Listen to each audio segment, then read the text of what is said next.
안녕하세요. 제 아내는 시각장애인입니다. 희미한 명암만이 구분 가능한 정도로 실명과 마찬가지 상태입니다. 선천적 장애는 아니고 아주 어릴 때 교통사고로 인한 장애라고 들었습니다. 그때 사고의 후유증으로 한쪽 다리를 조금 절기도 하지만 이는 크게 보이지 않는 정도입니다. 결혼 전 아내는 장애인 단체에서 시각장애인 아이들을 가르치는 일을 했고 제가 대학생일 때 봉사활동을 갔다가 처음 만났습니다. 긴 생머리에 창백할 정도로 하얀 얼굴 잡티 하나 없이 빛나는 피부 오똑한 코 앵두 같은 입술까지 화장 하나 안 한 얼굴인데도 너무나 예뻤어요. 시각장애인이라고 믿기 힘들 정도로 눈이 초롱초롱하게 빛나는 그녀는 아이들에게도 저같이 봉사활동을 다니는 남자 대학생들에게도 인기가 많았습니다. 솔직히 제가 좀 못생겼습니다. 그냥 못생긴 게 아니라 많이 못났어요. 그래서 한 번도 연애를 해본 적이 없었고 고백할 때마다 차이곤 했었거든요. 그런데 그 여자는 제 얼굴이 제대로 보이지 않아서 그런지 다른 잘생긴 놈들과 저를 똑같이 대해줬고 덕분에 자신감이 생기더라고요. 같이 차 한 잔 마시자 해도 언제나 응해줬고 저에게 승훈 씨는 너무 자상하고 목소리가 좋아요. 어떻게 생겼는지 궁금해요. 라고 말해주기도 했었죠. 자꾸 제게 닮은 연예인이 누구냐 하면서 묻길래 저도 모르게 장동건이랑 원빈을 반반씩 닮았다는 소리를 가끔 듣는다고 거짓말을 해버렸어요. 아내가 어릴 적 시력을 잃었기에 장동건이랑 원빈은 알 것 같아서요. 아내는 그 말을 들으며 활짝 웃더니 나는 조인성 같은 남자를 좋아하는데 라고 하대요. 그러면서도 싫지 않은 기색이었어요. 솔직히 진짜 찔렸지만 솔직히 말할 수는 없었습니다. 제가 사실 유해진이랑 박지성을 닮았다는 말을 많이 들었는데 그렇게 말할 수는 없는 거잖아요. 아내가 너무 좋아서 사귀자고 고백하고 싶은 마음이 굴뚝 같았지만 학생이기도 하고 하도 여자들에게 많이 차여서 그런지 자신감이 생기지 않더라고요. 그렇게 계속 친한 지인으로 지내다가 제가 대학 졸업하고 직장 생활을 시작하면서 이제 직장이 생겨 돈도 벌고 안정을 찾으니 용기가 좀 생겼습니다. 그녀에게 당신을 행복하게 해주고 싶다. 라는 말로 대시를 하였고 본격적으로 1년 연애하고 결혼까지 하였습니다. 아내랑 연애하면서 알게 된 사실인데 어렸을 때부터 인기가 많은 남자들의 대시가 있었다고 하더군요. 역시나 그 여자는 제가 첫 남자가 아닌 듯 했어요. 저는 이 여자가 첫 여자였는데 좀 억울하더라고요. 심지어 그 여자는 잠자리에서 눈이 보이지 않는데도 꽤나 능숙했습니다. 솔직히 이렇게 물어보면 찌질하고 진짜 남자답지 못하다는 게 저도 잘 알지만 저도 모르게 혜리 씨는 몇 명이랑 잤어요? 라고 첫날 밤에 물어봤었네요. 제가 이렇게 묻자마자 그렇게 천사 같던 여자가 제 쪽으로 본인이 잡히는 물건을 쥐다 던지면서 펑펑 우는 겁니다. 그때서야 그 말이 여자에게 절대 해서는 안 되는 말인지 처음 알았네요. 첫 정식 연애인지라 이렇듯 연애하는 내내 그 여자를 거스르게 하는 짓들을 좀 하긴 했었지만 그래도 그런 것 빼고는 별 문제 없었답니다. 저는 부모님과 여동생이 한 명 있습니다. 가족들에게 이 여자와 결혼하고 싶다고 소개하니 저희 어머니 사색이 돼서는 어쩔 줄 몰라 하시는 게 눈에 보이더라고요. 반면에 저희 아버지는 이렇게 예쁜 며느리가 들어와서 너무 좋다고 본인은 무조건 찬성이라 하셨어요. 아이고 내가 다 눈이 부시다. 이렇게 예쁘고 찬한 며느리가 우리 집안에 오니 너무 좋다. 아가야 고맙다 우리 집에 시집와줘서. 이러면서 제 아내 손을 쓰다듬으시며 연신 고맙다 하셨죠. 아내를 집에 데려다주고 다시 집에 오니 어머니가 이렇게 말씀하셨어요. 너 정말 이런 여자랑 결혼해서 제대로 살 수 있겠어? 눈이 안 보인다는 건 말할 수 없는 거지. 들을 수 없는 것보다 더 옆에 있는 사람이 힘든 거야. 손이 없고 발이 없는 거랑 같은 거라고. 내가 평생 이 여자 손이 되고 발이 돼줄 수 있겠니? 정말 그걸 내 평생 견딜 수 있겠어? 그 사람의 장애와 그 사람 인생을 짊어지고 갈 자신이 있는 거야? 네. 엄마 저 정말 자신 있어요. 그리고 솔직히 이 여자 아니면 저 받아줄 여자도 없어요. 아시잖아요? 저 초중고 내내 못생겼다고 왕따 당한걸요? 이 여자만이 제 외모에 대한 편견 없이 저를 받아줬어요. 저 정말 자신 있어요. 이 여자 제가 책임질 거고 후회하지 않을 거예요. 그래야 알겠다. 대신 절대 이혼하겠다거나 후회한다는 말하지도 말고 그런 생각도 말어라. 내가 선택한 거니까. 네. 엄마 정말 그럴게요. 저희 어머니와 아버지 모두 제가 그렇다고 하자 크게 반대하지 않고 아내를 받아주셨어요. 허나 오히려 주위에서 반대를 많이 했습니다. 정말 많은 사람들로부터 비장애인과 장애인의 결혼에 대해 참 많은 말들과 우려 섞인 말들을 들었지만 사랑 하나로 극복하면 된다고 믿었습니다. 그리고 결혼식을 올렸습니다. 눈이 보이지 않는 아내는 본인이 얼마나 결혼식에서 아름다웠다는 걸 모를 겁니다. 정말 결혼식 내내 제 입이 뒤에 걸렸었네요. 원래도 예뻤는데 신부 화장까지 하고 새하얀 드레스에 공주 같은 왕관까지 쓴 이 천사 그 자체였어요. 제 결혼식에 온 사람들 모두 연예인 결혼식에 온 것 같다고 말할 정도였죠. 결혼식 전에 혹시라도 실수할까봐 장인어른과 함께 입장 연습을 여러 번 해서 그런지 아내는 자연스럽게 신부 입장할 수 있었고 몇몇 아내가 시각장애인인 걸 모르는 지인들은 나중에 아내가 눈이 보이지 않는다는 걸 알고 엄청 놀랐다고 하네요. 그 정도로 아내는 겉보기엔 보통 사람들과 같았습니다. 신혼여행을 다녀와서 아내와 행복하게 결혼 생활을 하자고 다짐하고 약속했어요. 하지만 결혼 생활은 제 생각과 달랐습니다. 제가 아내에 대해 잘 모르는 상태로 결혼했다는 것을 깨달았습니다. 아내는 몸이 아니라 마음의 장애가 문제였던 사람이었습니다. 연애 당시 아내는 장애인에 대한 편견을 극복하고 싶다며 열심히 공부하고 자기 관리를 하는 똑똑하고 당찬 사람이었고 밝고 명랑한 성격의 사람이었습니다. 그런데 한 집에서 살기 시작한 아내의 모습은 그와 거리가 멀었습니다. 아내는 아주 예민하고 신경질적이고 화를 주체하지 못하는 사람이더군요.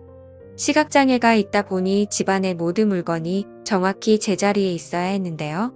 처음에 그 점에 대해 확실히 주의를 들었기에 조심하려 노력도 노력했지만 한 번씩 실수가 있었는데 그때마다 아내는 너무나 심하게 폭발을 했습니다. 맨 처음 폭발했을 때가 신혼생활 시작한 지 일주일도 되기 전이었어요. 항상 티슈를 두는 소파 귀퉁이에 손을 뻗었는데 티슈가 없었던 모양입니다. 막 비명 같은 소리를 지르기 시작했습니다. 놀란 제가 무슨 일이냐고 묻자 무슨 일이냐고? 몰라서 물어 티슈 두는 자리에 왜 티슈가 없어? 이 자리에 있어야 할 거 아니야. 이 정신 나간 놈아 말귀를 못 알아들어 짐승만도 못한 놈아 말귀도 못 알아쳐먹니? 귓구멍을 찢어줘 하면서 저에게 욕을 하기 시작했습니다. 정말이지 심각한 욕이었습니다. 정말 소름 돋는 욕들을 공중에 질러댔습니다. 아내의 그런 모습은 처음 봐서 저는 얼어붙어 아무 말도 할 수 없었습니다.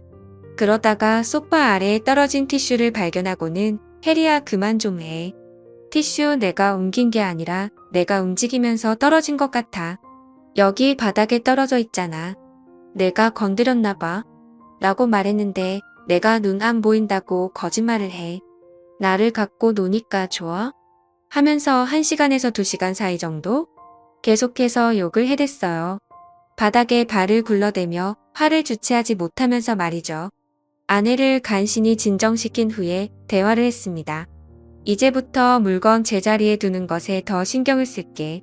대신 혜리 너도 욕하거나 소리 지르는 이제 하지 마. 알겠지? 알겠어 승훈씨 하지만 그 뒤로 이 같은 일들은 자주 긴 번이 일어났습니다. 주로 집안일은 제 담당이었어요. 밥 청소 빨래 쓰레기 버리기 등등. 가끔 아내가 돕는 건 빨래 개기 이불 개기 간단한 집 정리 정도였고요. 승훈 씨 주방에는 불과 칼이 있으니까 위험하잖아.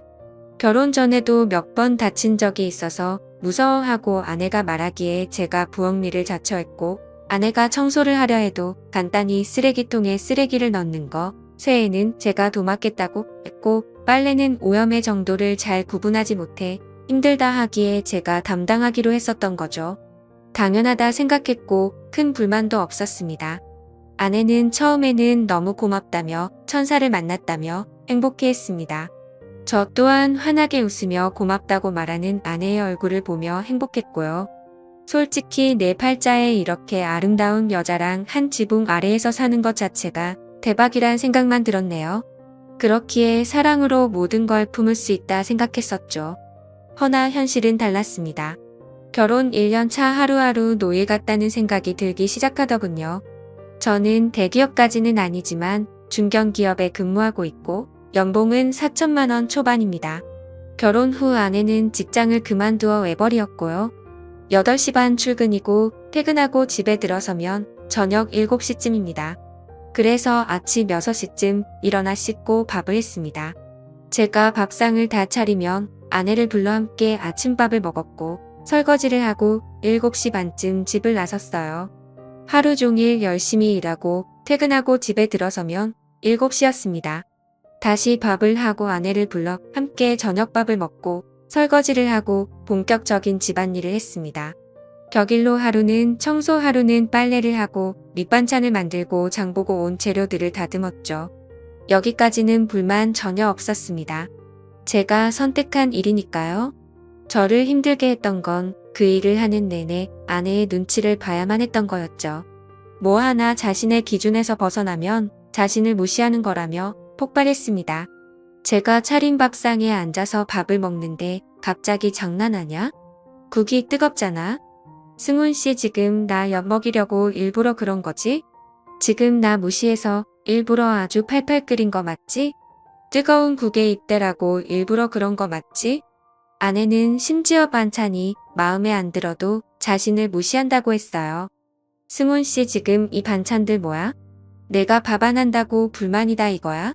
불만이 있으면 말로 하지 왜 반찬을 이딴 식으로 만들어서 복수해? 일부러 내 입에 안 맞는 음식을 먹이는 거 아니야? 라는 말도 하며 화를 냈었죠. 너무 힘이 들었습니다. 가슴이 늘 답답했습니다. 어느 날은 비 오는 날이어서 부침개에 막걸리 생각이 나더라고요. 마침 동료들이 전집에 간다기에 같이 갈까 싶었지만 그날따라 전화 너머 아내 목소리가 너무 안 좋았기에 차마 말을 못 꺼내고 일찍 집에 갔습니다. 집에서라도 전을 좀 해먹으려고 김치전 거리를 만들었고 불 위에 프라이팬을 올리고 기름을 두른 상태였습니다. 그날 아내가 또 폭발했습니다. 화장실에서 마구 소리를 질렀습니다. 휴지 어딨어? 휴지가 어딨냐고? 야 이 새끼야 귓구멍 막혔어? 휴지 어딨어? 라면서요. 제가 실수로 두루마리 화장지를 채워 넣는 걸 잊은 겁니다. 저는 불 위에 프라이팬을 둔 상태로 뛰어가 휴지를 가져다 주었습니다. 불 위에 프라이팬이 있는 상태여서 불안한 마음에 휴지를 얼른 주고 얼른 주방으로 돌아갔습니다. 그리고 프라이팬을 체크하며 불을 조절하는데 갑자기 등 뒤로 휴지가 날아왔습니다. 휴지는 프라이팬에 맞았고 프라이팬이 뒤집어지며 뜨거운 기름이 사방으로 튀었습니다. 본능적으로 피했지만 결국 전 발등에 큰 화상을 입고 말았네요. 아 여보, 나 지금 발등에 화상 입었잖아. 뭐 지금 당신 아픈 게 더 중요하다 이거야?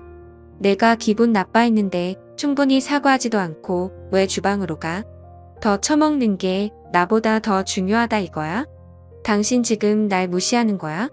냉큼 주고 돌아간 건 날 무시하는 행동인 거 몰라? 그래도 여보 나 지금 너무 아프단 말이야. 프라이팬이 뒤집어지면서 기름이 내 발에 쏟아졌다고? 그게 내 탓이라는 거야? 그게 당신이 놔두고 달려가서 생긴 일이니까 당신 탓인 거잖아. 그때 이혼을 해야겠다고 결심이 섰습니다. 그래서 이제 도저히 당신과 한 집에 살아가기가 힘들다. 이혼하자. 했더니 집안의 모든 것을 부수며 소리를 지르기 시작하더군요. 그러더니 갑자기 저희 아버지에게 전화를 해서 아버님 지금 승훈 씨가 저한테 이혼하자고 해요. 저 어떻게 해요? 하면서 흐느끼는 겁니다. 아버지가 신혼집이 불편하면 본인이 보살펴 줄 테니 시댁으로 오라 했나 봐요. 갑자기 짐을 저보고 싸주라 하대요. 그날 아내를 본가로 보낸 뒤 아버지 어머니한테 엄청나게 혼났어요. 이혼 이야기 절대 안 하기로 해놓고 뭐 하는 짓이냐고 이렇게 책임감 없는 놈인 줄 몰랐는데 실망했다고 말이죠. 저는 그날 혼자 신혼집에서 잠을 자며 많이도 울었습니다.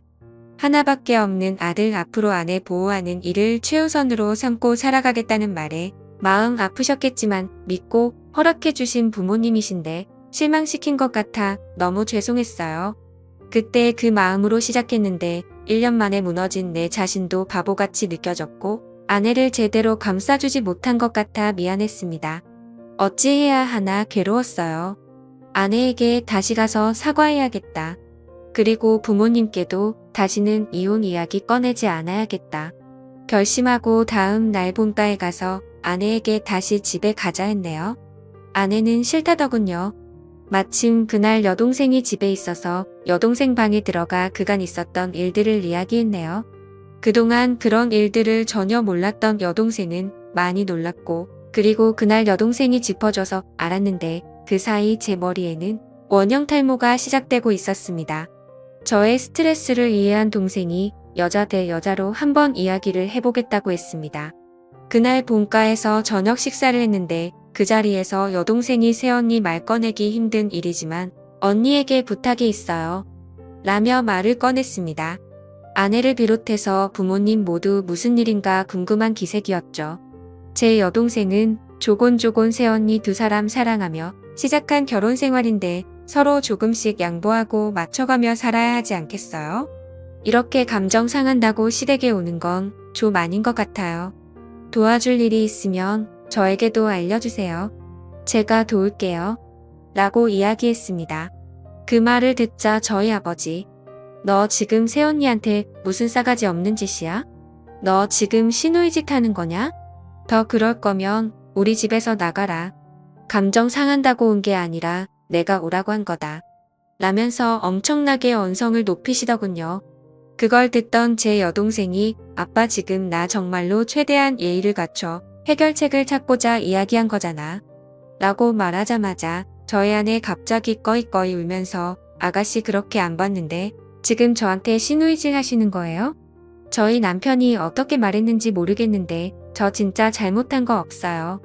남편이 잘못한 거고 남편이 이혼하자고 한 건데 왜 저한테 그러세요? 라면서 저희 부모님이 주무시는 안방문을 열고 들어간 후에 문을 쾅 닫더군요. 저희 아버지는 저랑 여동생 보고 당장 나가라고 꼴도 보기 싫다면서 소리를 지르셨고 그걸 말없이 지켜만 보시던 저희 엄마도 열이 받으셔서는 여보 당신 지금 뭐 하시는 거예요? 우리 자식들보다 며느리가 더 중요하다는 거예요? 왜 갑자기 며느리를 집에 들이고 자식들을 내쫓는 거예요? 나도 같이 내쫓으세요. 우리 자식들 내쫓을 거면 이라고 소리 지르셨네요. 아내는 안방에서 소리를 꾀악 지르더니 친정에 전화를 한 모양이었어요. 전화기를 붙들고는 이대로 못 살겠다고 자신을 데려가 달라고 소리 높여 우는 소리가 들려왔습니다. 결국 놀란 장인어른 장모님이 달려오셨고 처형도 함께 왔습니다. 아내는 언니가 한 분 계시거든요. 아내가 전화하고 1시간 안에 모두 저희 본가에 모였습니다. 그때까지 아내는 안방 저희 부모님 침대에 누워서 라고 소리를 지르며 울고 있었습니다. 1시간 가까이 쉬지 않고 한자리에서 엄청난 데시벨로 소리를 지르는 아내를 보고 여동생을 비롯해서 저희 아버지 어머니 모두 많이 놀랐습니다. 그런 모습 제가 말하지도 않았고 보지 못했기에 당황스러웠을 겁니다. 결혼 전으로 우리 가족과 함께 했을 때 아내 모습은 밝고 차분했었거든요. 처가 식구들이 들어오자 아내는 저와 이혼하겠다고 소리를 질러댔습니다. 장모님과 처형이 감싸 안으며 아무리 달래도 좀처럼 진정이 되지 않았어요. 처형이 저에게 뭔가 대화를 하려 했지만 아내가 워낙 불붙은 날뛰는 상황이라 대화가 되지 않았습니다. 결국 장모님과 처형이 아내를 데리고 밖으로 나갔고 장인어른만이 남아서 저와 10분 정도 대화를 나누고 돌아갔습니다. 무슨 일인가 묻기에 그동안 아내의 폭언에 시달렸고 며칠 전엔 물건을 집어던져 기름에 화상까지 입었으며 이것 또한 내 잘못이라며 사과조차 없다. 그동안 경제적인 일과 살림 사는 것까지 내가 도맡아 하면서도 아내에게 뭐 하나 요구한 적 없는데 정신적 학대까지 지속적으로 당하다 보니 더 이상 결혼을 유지할 길이 없다고 솔직히 말씀드렸습니다. 장인어른은 한숨을 푹푹 쉬시며 일단 애가 진정이 안 되었으니 애한테 이야기를 듣고 다시 이야기 나누어야겠다고 밖으로 나가셨습니다. 이 모든 과정을 제가 장인어른께 드리는 말씀까지 고스란히 보고 들은 여동생은 펑펑 울며 저의 이혼을 돕겠다고 했습니다. 결혼이란 건 한 사람과 가정을 이루고 평생 의지하며 살아가야 하는 일인데 저는 이 사람과 정말 더 못할 것 같았습니다. 그날 이후 아내는 친정에서 돌아오지 않았고 며칠 동안 잠잠하다가 처형에게서 전화가 왔습니다. 동생 대신 사과한다며 저를 달래더니 재수가 와서 한 번만 굽혀주면 애가 들어갈 거예요. 재수가 좀아서 사과하면 안 돼요? 라고 했습니다. 저는 단호히 거절했습니다. 그러자 카톡이 왔어요. 아내였습니다. 아내에겐 시각장애인 전용 컴퓨터가 저희 신혼집과 첫가에 한 대씩 있었거든요. 그걸로 카톡을 한 모양이었어요. 저에게 승훈 씨가 와서 무릎 꿇고 싹싹 빌기 전까지는 돌아갈 생각 없어요. 라고 하더군요. 아내의 메시지가 제 폰에 들어왔다는 것조차 끔찍하여 당장 지우고 싶었지만 이제 이혼을 생각하기에 다 증거가 될까 싶어 남겨두었습니다. 정말 마지막 전까지 다 떨어진 것이 느껴졌습니다. 결국 죄스러운 마음으로 부모님께 알리니 어머니는 내가 좀 그렇다면 이혼해라 라고 하셨고 아버지는 이혼은 절대 안 된다.